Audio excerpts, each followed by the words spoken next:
अगर आपको ऐसे खुद बता दे आके कि यार ये जो कॉमन मिस्टेक्स है ना हर स्टूडेंट करता है, तुम मत करना, या फिर ना तुम्हारा आंसर का प्रेजेंटेशन ऐसा होना चाहिए, या फिर जब तुम आंसर लिख रहे हो ना तो तुम्हें चीज़ें इस तरीके से लिखनी है, तुम्हें ये टॉपिक थोड़ा अच्छे से करके जाना है, तुम्हें ना इस स्टडी मटेरियल को यूज करना है अपनी स्टडी में, तो यार तब तो तुम इजीली एग्जाम को पास कर लोगे।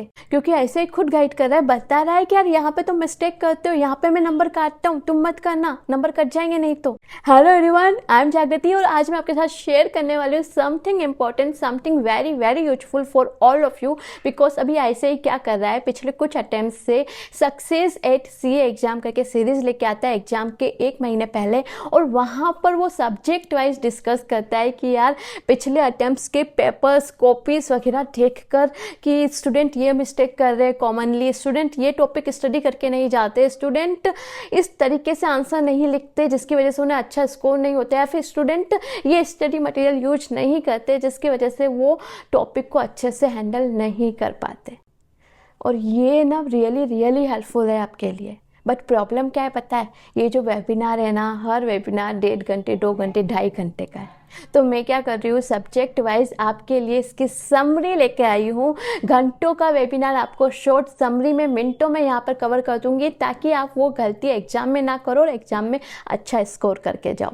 तो आज मैं आपके साथ शेयर करने वाली हूँ CA inter advance account subject के वेबिनार की समरी, जो 20 मार्च को हुआ था, और बहुत ही इंपॉर्टेंट पॉइंट उसमें डिस्कस किए गए थे। स्टूडेंट्स के कॉमन मिस्टेक्स बताए गए थे, जिनको देख के मुझे भी लगा यार ये वेबिनार तो हमारे टाइम पे भी आने चाहिए थे, क्योंकि वो मिस्टेक्स हम लोग करते हैं। तो वीडियो को स्टार्ट करते हैं कुछ ऐसी कॉमन मिस्टेक्स से जो हर स्टूडेंट बार बार करता है, और आईसीआई ने इसे कैसे आइडेंटिफाई किया है, आपके पिछले अटेम्प्ट के आंसर शीट में जो स्टूडेंट्स ने आंसर लिखे हैं, क्या क्या मिस्टेक्स तुम कर रहे हो, उन्हें तो पता है यार, सारी कॉपी उन्हीं के पास जाती है।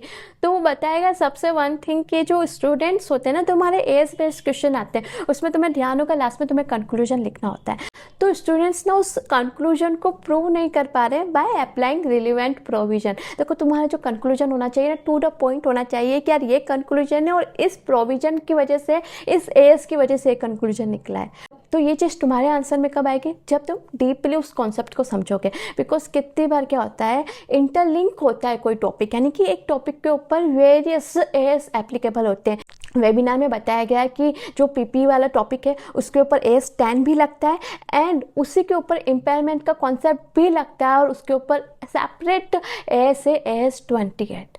तो ये सारी चीज़ें तुम अच्छे से कैसे प्रेजेंट करोगे, कंक्लूजन अच्छे से कब लिख पाओगे, तुम्हारे कंक्लूजन में कौन सा एज एप्लीकेबल हो रहा है, एज 10 हो रहा है या एज 28, कैसे लिखोगे, जब तुम चीज़ें अच्छे से डीपली अंडरस्टैंड करके कॉन्सेप्चुअल अंडरस्टैंडिंग लेकर किसी कॉन्सेप्ट को समझ रहे हो ना, तो उस चीज़ को लिख पाओगे। तो ये चीज़ कही गई कि यार जो भी तुम स्टडी करो डीपली और कॉन्सेप्चुअल अंडरस्टैंडिंग के साथ स्टडी करो, ताकि तुम टू द पॉइंट आंसर लिख पाओ। नेक्स्ट मिस्टेक्स ना छोटी सी है, लेकिन तुम्हारे को फेल कराने की कैपेसिटी रखती है। वेबिनार में कहा गया कि जो स्टूडेंट क्या करते हैं, एक पेज से दूसरे पेज पर जब अमाउंट को कैरी फॉरवर्ड करते हैं ना, उसमें मिस्टेक कर देते हैं। और ये मिस्टेक क्यों होती है, क्योंकि तुम जल्दी में हो और उसी गलत अमाउंट को लेकर आगे की सारी कैलकुलेशन कर रहे हो, एंड मार्क्स कितने मिले, 0।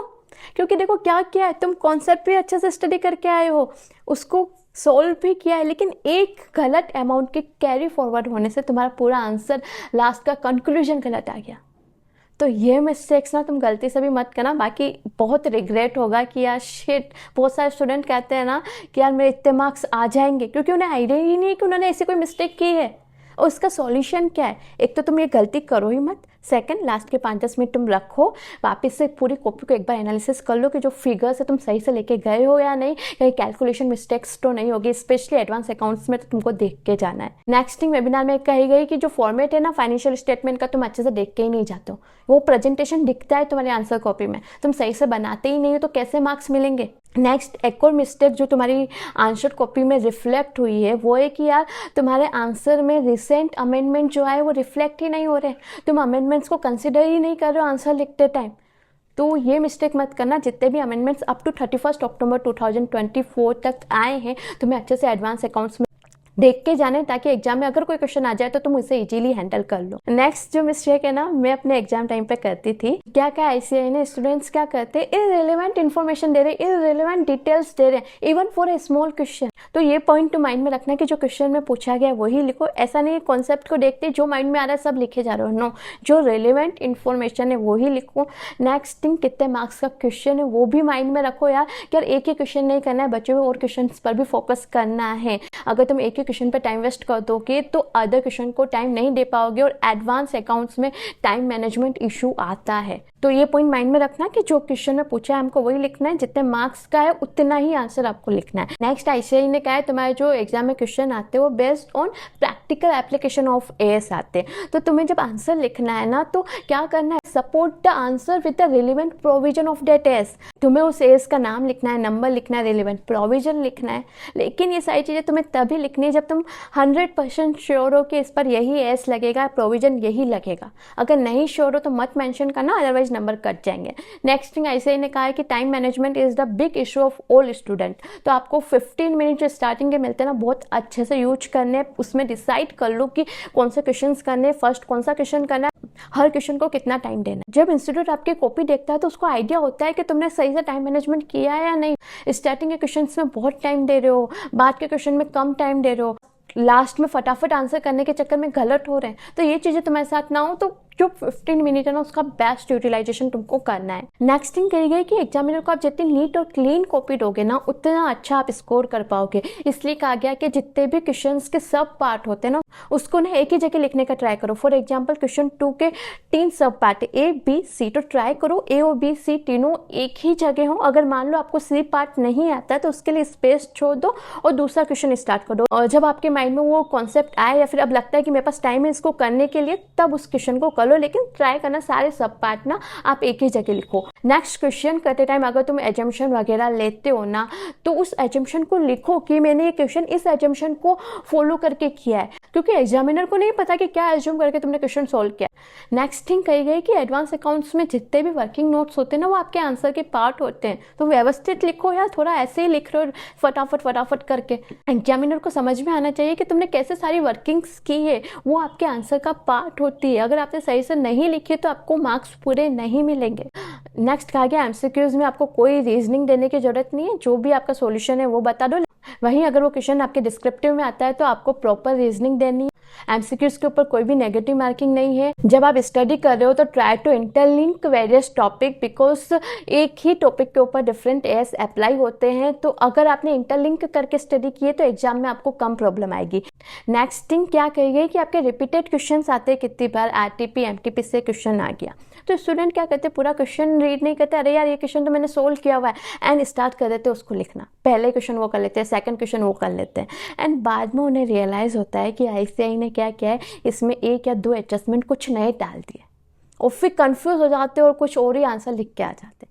तो यहाँ पर कहा गया कि आप कोई भी क्वेश्चन रिपीटेड मिलता है ना कि यार ये क्वेश्चन मैंने स्टडी किया हुआ है, आईसीआई के स्टडी मटेरियल का है या आरटीपी का है, तो एक बार आइडेंटिफाई कर ले कि आईसीआई ने कोई नया पॉइंट तो नहीं डाला, कोई नया एडजस्टमेंट तो नहीं डाला, और अगर डाला है तो उसका क्या ट्रीटमेंट होगा इस क्वेश्चन के ऊपर। क्योंकि जब आप आंसर लिखते हो पहले आपने कुछ लिखा है, फिर कंफ्यूज हो गए उस पॉइंट को देख के, फिर आप कुछ लिख रहे हो, तो वो सारी चीज़ें आपकी आंसर शीट में रिफ्लेक्ट होती है।